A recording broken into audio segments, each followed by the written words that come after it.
CHC Norway received an emergency call to assist the Dutch cargo ship Eemslift Hendrika. The ship was listing violently and taking on water. The first thing I was thinking is that ship might go under before we get there. And they have decided to evacuate 8 of the persons on board. 4 persons wanted to stay on board and try to save the ship, try to stabilize it. We have to see, is this safe enough for us? Or do we have to ask them to jump into the water? If the ship's crew have to jump into the freezing water, there could be a huge risk of loss of life. The deck on the boat was packed with other smaller boats, so we didn't have a huge area. Conditions are making it almost impossible to get onto the ship. So I'm kind of hanging 10 to 15 meters on the left port side of the boat, just waiting for that window of opportunity. When I'm hanging the wire underneath the helicopter, I'm depending on the hoist operator and the pilots to do everything exactly as they have to do.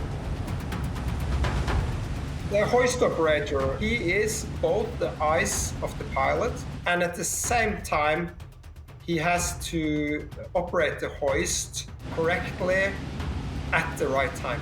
My life is in his thumb.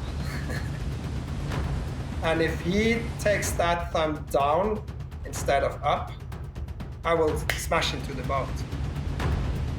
And I know that, and I know that he knows that, and I trust him fully. A window of opportunity arises, allowing Alvin to be lowered onto the deck. They were happy. When I got down there, they were really smiling. They were kind of praying. Now on board, Alvin was able to start evacuating the crew. What's important for me now is not to entangle the guideline. Normally we can hoist 2 and 2 persons, but in these conditions, I decided to only hoist 1 and 1.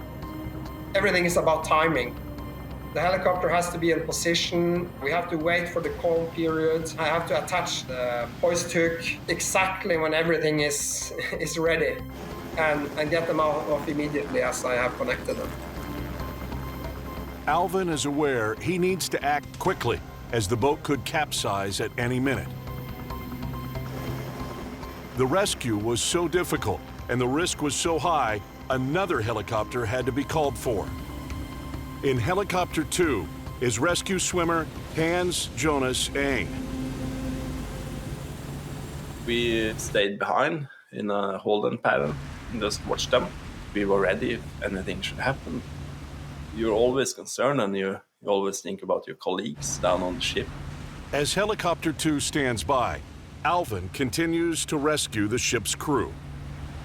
The most challenging thing is every time the ship is listing, we are kind of sliding. So we have to kind of hold on or use our feet against something not to slide. After 35 minutes of battling challenging conditions, 8 crew members were safely rescued and taken to the local airport. However, 4 crew still remained on the boat, and the weather was becoming a problem. Well, the risk here was, of course, that the ship would turn around and sink. Another risk, of course, is because of all those movements, it's easy to get hurt. The weather was getting worse. It was starting to snow. It's getting late in the evening, so we know that it's going to get dark in 2 or 3 hours. The ship is moving away from the coast.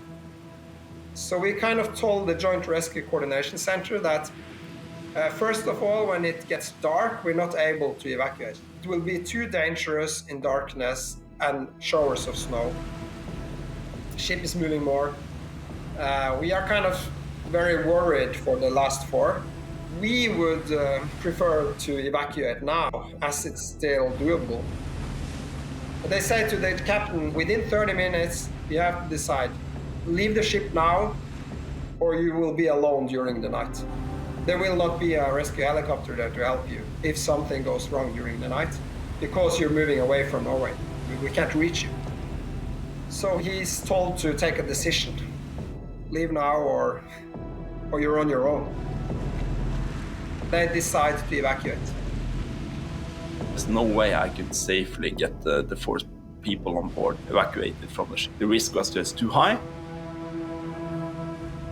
Unfortunately, it was no longer safe to rescue the crew members from the deck. The captain and his team were told they'd have to make a life-threatening jump into the water. The thing now is that they have to jump one at a time. It's very high. You have to jump off on the side of the boat to go with the waves away from the boat immediately. Even though we told them to go on the side, they were not able to. If you jump behind the boat, it's kind of a turbulent zone there, and you're not moving away from the ship immediately. It's a risky thing to do, but it's the only way, and it's worse to stay on board the ship.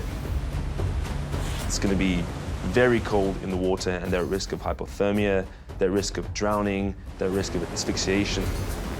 The courage to take that jump, that leap off the back, and put your full trust in a winchman and the helicopter pilot, that's quite phenomenal. They were in seas which were crashing over the top of them. They could have been crushed by moving cargo on the ship. They could have been crushed by the ship. They had propellers which were churning the water behind. It was a horrific place to be. Snowing, it's starting to get difficult to have good visibility.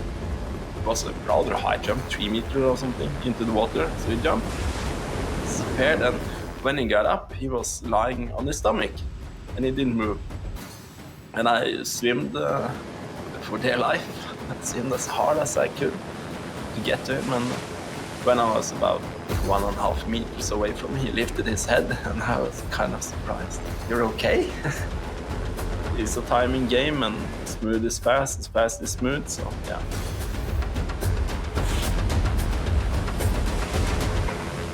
After a miraculous 40 minutes in freezing conditions, Hans successfully rescued all 4 crew from the water. It's the ultimate team sport. It was a huge relief. Then we knew that all 12 persons were safe. Well, it's hard to describe that feeling. To succeed in the crew as a team is an achievement. It's like winning the gold medal in the Olympics for us. If it wasn't for the true professionalism and technical expertise, alongside the courage of the pilots and of the winchmen, and also the calmness and presumably the training of the crew, then it could have been an utter disaster with a mass loss of life. Thanks to the skill and teamwork of CHC Norway, all 12 crew were safely rescued in one of their most challenging rescue missions ever. The Eemslift Hendrika managed to stay afloat and was recovered a few days later and towed to port.